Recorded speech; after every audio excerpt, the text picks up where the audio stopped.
Even though Nintendo hasn't exactly always gone out of their way to make sure the Mario series has an established timeline or world building or really just any form of consistency, there is one element they have always done well: making sure everything has names.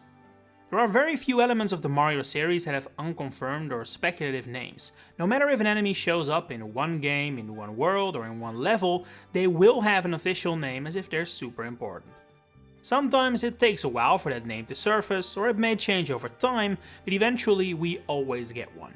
And especially in recent years, extra care has been put in to ensure enemies are named from the get-go.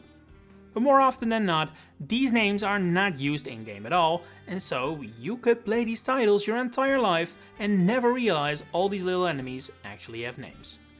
For example, I saw a lot of people mention how Mario Kart World taught them the official names of, say, Swoop, Coin-Cough, or Rocky Wrench and Peepa, and those are some of the most prominent enemies even. So I figured, how about we look at some more niche enemies you'll probably recognize but might not know have official names. And I want to start with one of the most prolific enemies in this entire video, at least if you count its variants as well. I'm talking about the Blarg, large lava dragons that originally hail from Super Mario World. In their purest, original form, it has been a long while since we've last seen them however, dating all the way back to 1993 and the Japanese exclusive Mario & Wario. If Super Smash Bros. Is to be believed, this enemy has actually been sort of adopted as Yoshi series enemies since, appearing as a sticker and spirit in Brawl and Ultimate, using its quite different Yoshi story design. In the Mario series, their role has been taken up by variants you will undoubtedly have seen somewhere along the way, such as the Magmark, which debuted in Super Mario Galaxy 2 and have quite often returned in 3D Mario games, as well as the Charvark, which separates itself from the rest by jumping out of the lava and appeared in a game as recently as Mario Kart World. The name in both English and Japanese makes it very clear that both these enemies are to be seen as variants, or I guess at this point even spiritual successors of the Blarg, to the point Magmark's codename in Super Mario Galaxy 2 is even literally Blarg. Charvarks may on the surface be pretty much the same enemies, except with the ability to jump, but their name across multiple languages actually seems to indicate the idea is that they are fish-like. I don't see it personally, but their Japanese, French, German and Spanish names all literally incorporate the word fish into its name. And while Char is definitely a double entendre, considering its fiery affinity, it is also the name of a fish species. And speaking of fish, let's take a dive into the underwater side of the Mushroom Kingdom, where you may know what a blooper and a Cheep Cheep is, but did you also know that if a Cheep Cheep isn't red, it's actually not a Cheep Cheep at all? I suspect that there's a decent chunk of you guys who would consider this to simply be a green Cheep Cheep. That is actually not correct anymore. Once upon a time, green colored Cheep Cheeps did exist, but starting with New Super Mario Bros., so not exactly recently, this is a unique variant known as a Deep Cheep, different from red Cheep Cheeps in their behavioral patterns. While regular Cheep Cheeps swim straight forward, Deep Cheeps chase after Mario instead. And ever since New Super Mario Bros. Wii, we've also had a yellow variant of Cheep Cheep, this one truly original and known as an Eep Cheep. They're kinda the cowards of the family, actively swimming away from Mario when he approaches. Funnily enough, since their debut, these guys have actually appeared in an equal amount of non-Mario games and actual Mario titles. They are only in NSMB Wii and U, so 2 games, but also appear in Minecraft when using the Mario Mashup Pack and were available in Animal Crossing Pocket Camp during a fishing event in 2019. You don't hear that every day. Another enemy rarely found in the Mushroom Kingdom waters is this shark right here. Even though it's by all accounts a pretty standard shark, arguably even less creative than say dolphin, which at least has goggles, its name is actually not as simple as just a shark. This is Sushi, which debuted in Super Mario 64, but has mostly earned its relative fame from appearances in Mario Party games whenever a generic shark threat was needed. But of course, the real threat under the Mario seas is this bad boy right here. This is another enemy I'm confident at the very least like 90% of people watching this will recognize, since these have had some quite prominent appearances in Mario 64, New Super Mario Bros., Odyssey, plenty of cameos and spin-offs, hell, it even made it into the movie. But do you know its name? Well, if you've been calling them anything involving the word eel, you're incorrect, despite them most definitely being eels. Originally, these enemies followed the same train of thought as sushi and were called unagi, which is a Japanese dish consisting of eel. Starting with Odyssey, however, they have been renamed and are now called moray, a pun on moray eel and the word maw, seeing as that's kinda their defining feature. It's also more accurate to its Japanese name, where it has been called utsubu, or moray, ever since its introduction.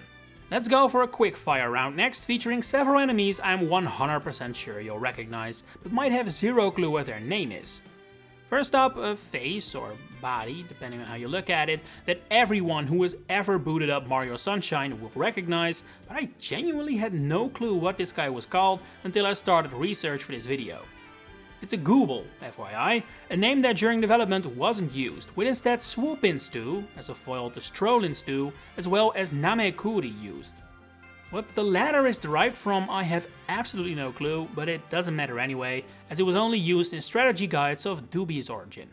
These variants of fire bars that hail from Super Mario Bros. 3 and returned for the Mario Land series as well are also quite recognizable, I would wager, but significantly less well known is their name, which unlike fire bar or skewer is not a directly obvious one.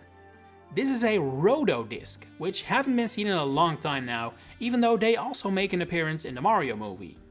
The original one. According to production designer David L. Schneider, the Roto Discs were envisioned as the source of energy for the electrical engines used in Dino Hatton, the setting of the movie. The more you know. For a more modern enemy from the Mario movie, the recent one, we have this weird little guy with a recognizable design, originating from New Super Mario Bros. Wii. These are known as brambles, and while they look remarkably similar to their mechanical cousins seen in Mario Kart World, this is actually a new type of enemy known as the Signal Bug.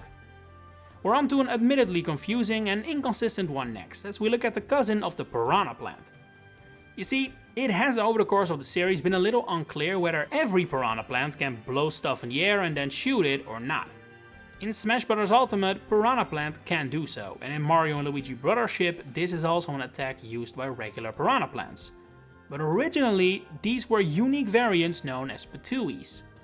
They debuted in Super Mario Bros. 3 and were originally also the only Piranha Plants with feet, something that has also certainly changed in recent years, to the point Super Mario Bros. Wonder prominently features Piranha Plants walking on their little legs, yet the game doesn't have Patuis at all. They haven't been completely forgotten though. In Mario Kart 8 Deluxe they made their 3D debut in Riverside Park, although it had been such a long time that even Nintendo forgot about them and mistakenly referred to this species as stalking piranha plants, a different species of walking piranha plants that hail from NSMB Wii. It's a little confusing, I know, but just remember that if it walks and it blows, it's a Patooey. Officially, at least. And of course, I cannot make a video about this topic without including some Goomba variants that maybe you just call Goomba or don't actually realize are related to Goombas. Or you think you're a smart guy and know that this, despite originally simply being the Super Mario World version of a Goomba, is now actually known as a Galoomba. The key difference being nowadays that stomping them causes them to flip over rather than being defeated. But what about this guy right here? I can imagine that even some of you in the know folks have been calling these Galoombas as well. They definitely look alike, but these are actually Goombrats, introduced in New Super Mario Bros. U. And are you ready to make things even more confusing? So, Super Mario Maker 2 actually features all these variants alongside Goombas. Goombrats can be added as a Goomba variant in every single game style, but Galoombas will replace Goombas when creating a Super Mario World themed level. But that then also means that Goombrats had to be replaced too. So what did Nintendo do? Make a new Mario World sprite for Goombrat? No, of course not.